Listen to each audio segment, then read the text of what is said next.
नूर नायब का तुम कुछ बताओ, नायब का क्या हुआ? सायरा ने 2-3 वक्त नूर नायब का ऐसा बोल दिया। अय्यूब की तीसरी वाली यही है ना? सुनो, वो मेरे गले पड़ गई। तुम्हारी औरत ने मेरे को रुस्वा कर दिया, मैं डिप्रेशन में चली गई। मैं तुम्हारी तीसरी वाली हूँ तो तुम मेरे से निकाह कर। मैं बोला यार भाई ये कैसा, मैं तेरे से निकाह करूँ? तो वो मेरी माँ दिल्ली था ना, मेरे को फोन किया पे मैं वहाँ आती हूँ। मेरे घर से बोले 110 किलोमीटर दूर है। मैं बोला क्यों आती हूँ? बोला तुम मेरे से निकाह पढ़ो। मैं बोला जा, तेरी माँ की तेरी बहन की बहुत गाली दी उसको मैंने फोन पे, जबरदस्ती मेरे से निकाह पढ़ो या नहीं। अस्सलामु अलैकुम वरहमतुल्लाहि वबरकातुहू। मैं हूँ आपकी मेज़बान नाजिश खान और आप देख रहे हैं आपका अपना चैनल नून नायाब ब्लॉगर। आप सब ने ऑडियो सुन ही ली होगी और ये ऑडियो सुनाने का मेरा एक ही मकसद था कि ये बंगड़ी चोर, झोलर, छापरी जो भी है, ढक्कन चोर कहो या जूता चोर कहो, इस बगैरत इंसान के ऊपर फर्क तो पड़ता ही नहीं है। क्यों? क्योंकि गैरत उसको होती है जिसकी कोई इज्जत होती है। आप सब ने इसकी ऑडियो सुन भी ली होगी और ऑडियो सुनाने का मेरा एक ही मोटिव है कि अगर मैं मुंह जबानी बताती तो कहीं ना कहीं शायद आप लोग ये सोच लेते कि मेरी किसी बात में या फिर मेरी इन जितनी बातें मैं आपके साथ बयान करती उन सब बातों में कोई झूठ तो नहीं है।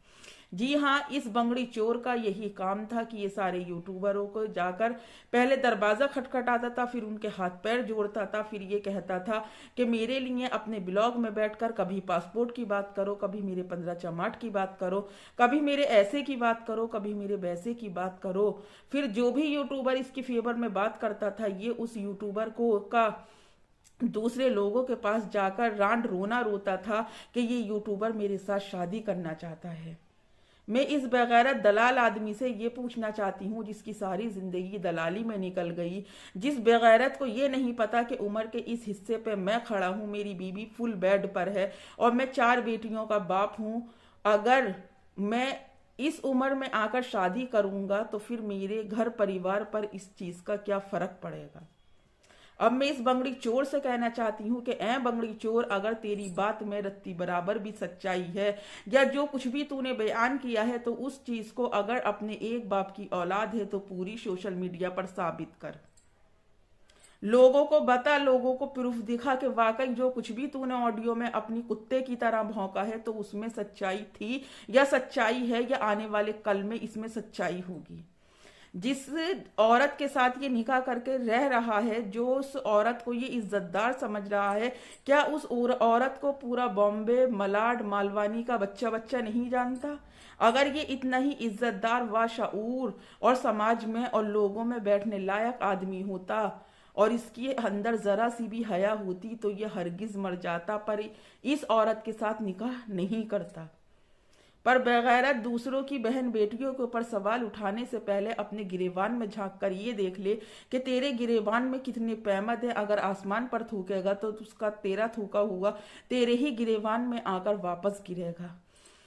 पहली बीवी की मुझे पता नहीं कि उसका क्या इतिहास है, पर इसकी दूसरी बीवी एक गुलाबी बार डांसर जिसके बेटे के साथ अफेयर की बातें इसने पूरी सोशल मीडिया पर आकर बताई, जिसने लोखंडवाला के नाम पर अपनी बीबी को अय्याशी का करने जाने का अड्डा बताया।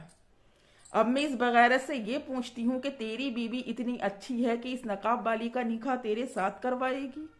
सबसे पहले तेरी बीबी अपना घर तो बसा ले, सबसे पहले तेरी बीबी माँ बेटे के रिश्तों की पास तो रख ले। बेगैरत, बेशरम, बदचलन, तेरा सारी जिंदगी जो धंधा रहा, तेरा जो काम करने का अंदाज रहा, वो सारी जिंदगी तूने दलाली ही की।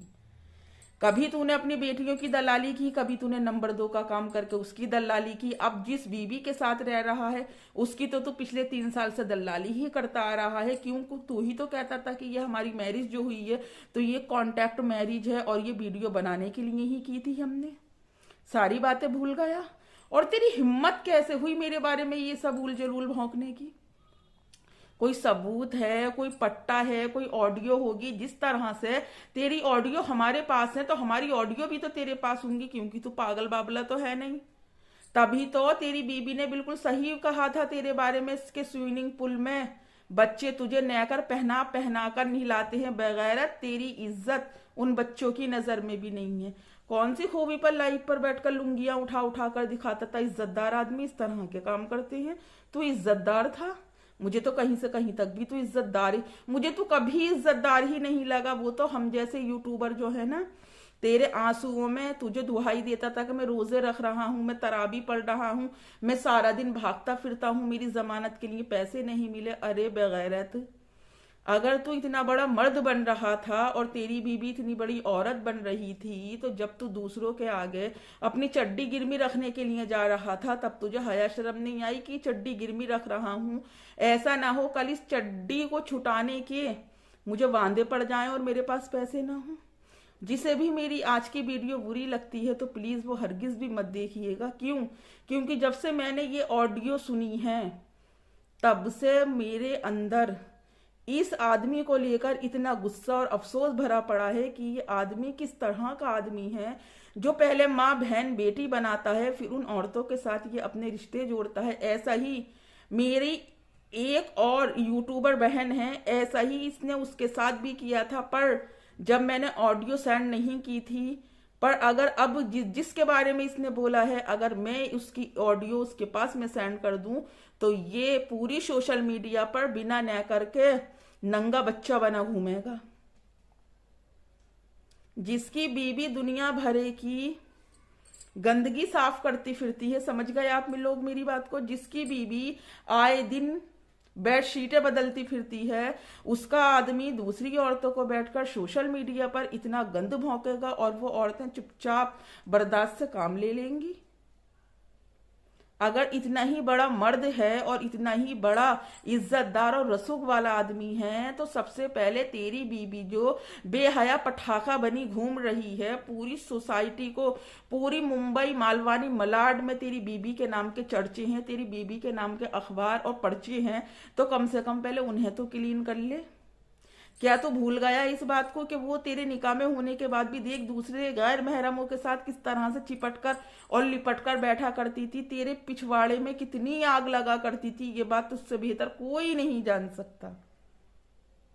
वो तू ही तो था जो सोशल मीडिया पर आकर पासपोर्ट के लिए पूरी यूट्यूबर मेरी बहनों को कहता था कि मेरे पासपोर्ट के लिए गुहार लगाओ, मैं उम्रा करने के लिए जाऊंगा। फिर उनसे अपने पासपोर्ट की गुहार लगवा कर तो उन्हीं के बारे में कितनी अंडशंड बोला करता था, शायद तुझे खुद को भी याद नहीं। इस नून नयाब ब्लॉगर को ही तू अपनी माँ बहन बेटी तो कहा करके बात मुखातिब किया करता था।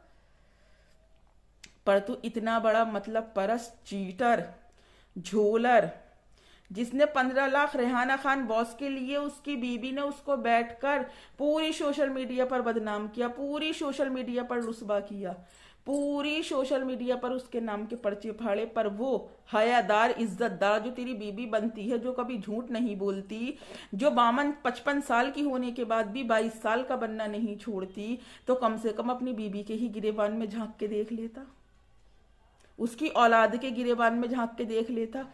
और कुछ नहीं तो अगर तू हयादार था तो अपने ही गिरेबान में झांक कर देख लेता कि मैं अपनी बिहाता बीबी और 4 लड़कियां होने के बावजूद फ्री का हराम माल खाने के लिए तैयार हूं।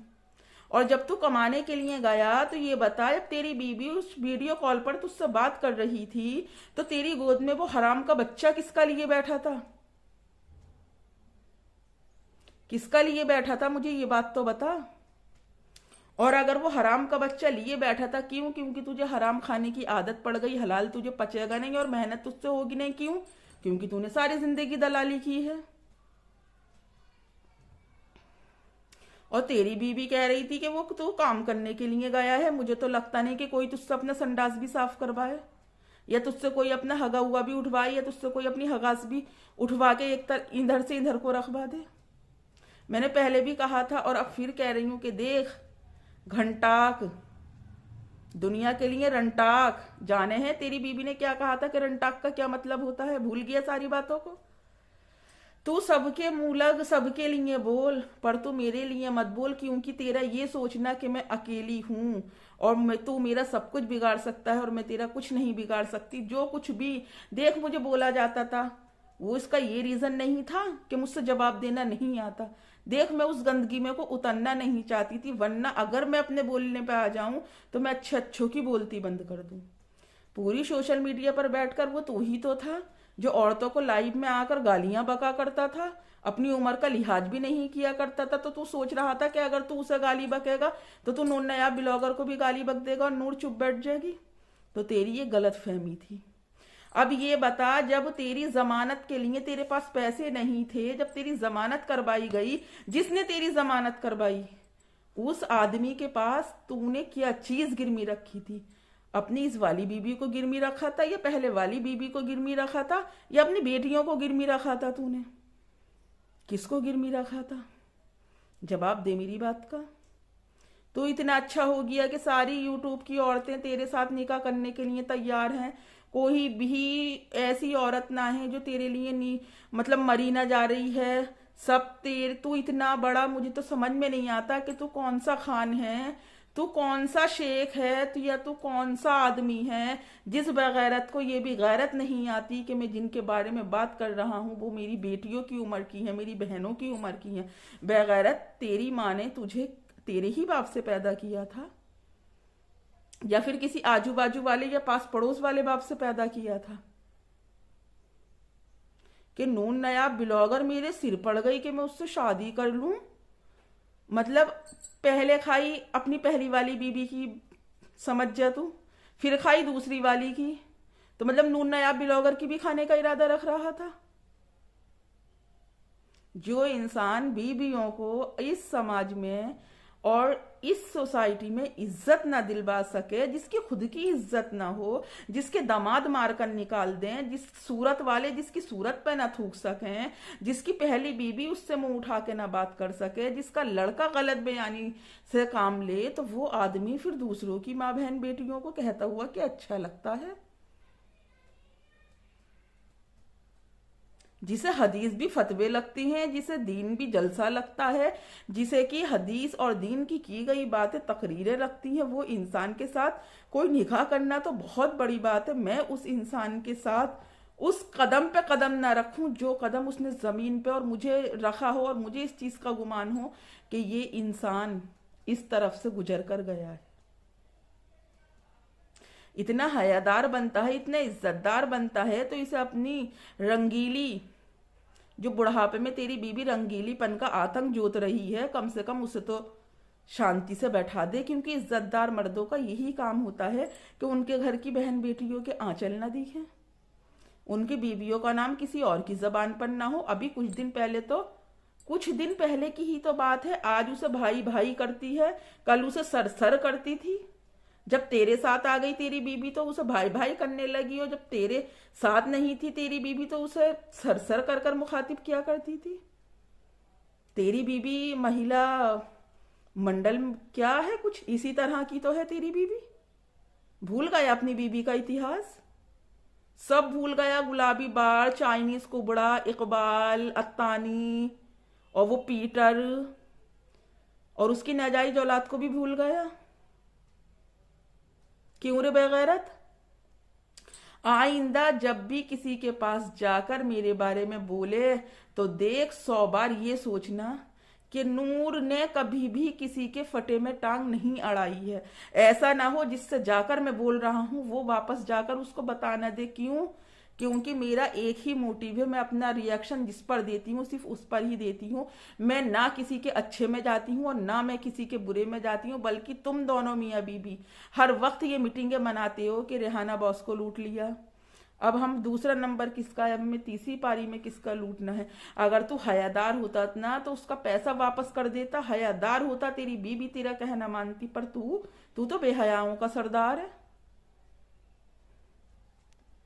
तुझे बेगैरत को तो इतनी बेगैरत नहीं कि तेरी वजह से तेरी बेटियों की ससुराल में उन्हें कितने ताने सहने पड़ते हैं। बेगैरत तुझे ये भी हया ना आती कि सोशल मीडिया पर ये जलसे कर रहा हूँ, दुनिया को दिखा रहा हूँ, ऐसा ना हो कहीं मेरी बहन या बेटी वो भी इसी सोशल मीडिया पर है, मल्टीमीडिया मोबाइल तो चलाती होगी, तेरी सारी अय्याशी तेरी बहन बेटी सब देखती होंगी। कितना बेगैरत इंसान है तू। और आज का मेरा वीडियो देख के जो तेरे नीचे से बम छुटेगा ना वो तेरे ऊपर को पहुंच जाएगा। और अगर तेरे पास बम ना हो ना तो मुझे बताना, अपना एड्रेस सेंड करना, मैं तुझे एक बम जो होते नहीं वो लेकर भेज दूंगी। बेगैरत, बेहया, बेशरम, कहीं गैरा सा कुआं देख और डूब जा उसके अंदर। ना तू अच्छा, ना तेरी ये 2 कौड़ी की सो कोल्ड तेरी बीबी अच्छी। वो नाचती है, पीछे से बेटा हंसता है, आगे से वीडियो बनाता है। ऐसे इज्जतदार कौम के तुम इज्जतदार लोग हो। मुसलमानों का नाम तुम लोगों ने गंदा कर दिया। मुसलमान, हर इंसान जो तुझे और तेरी बीबी को जानता है ना, ये सवाल करता है कि ये दोनों वाकई मुसलमान है या फिर ये मुस्लिम धर्म में कन्वर्ट होकर आए हैं। सोच समझ ले, और मेरी नाद में लगने से पहले बहुत बार और बहुत बारीकी से सोचना। मैं उन औरतों में से ना हूं जिनके बारे में तू सब कुछ बोलेगा, फिर तू उनसे राब्ता रखेगा और वो तुझसे राब्ता रखेंगी। हरगिज भी नहीं। क्यों? क्योंकि तू जैसे इंसान से बात करने से बेहतर है अपनी जिंदगी में इंसान सांप को दूध पिला दे। कहना तो इसके बारे में बहुत कुछ चाहती हूँ, पर मेरी आज का वीडियो देखने के बाद कुछ लोगों को यकीनन मिर्चियाँ ज़रूर लगेंगी। पर खैर छोड़िए, जाने दीजिए। ये पब्लिक है, सब जानती है। जो मुझे समझते हैं वो मुझे पहचानेंगे ज़रूर। नेक्स्ट वीडियो में फिर मुलाकात होगी। तब तक अपना और अपनों का ढेर सारा ख्याल रखें और मुझे भी अपनी दुआओं में याद रखें। अल्लाह हाफिज़।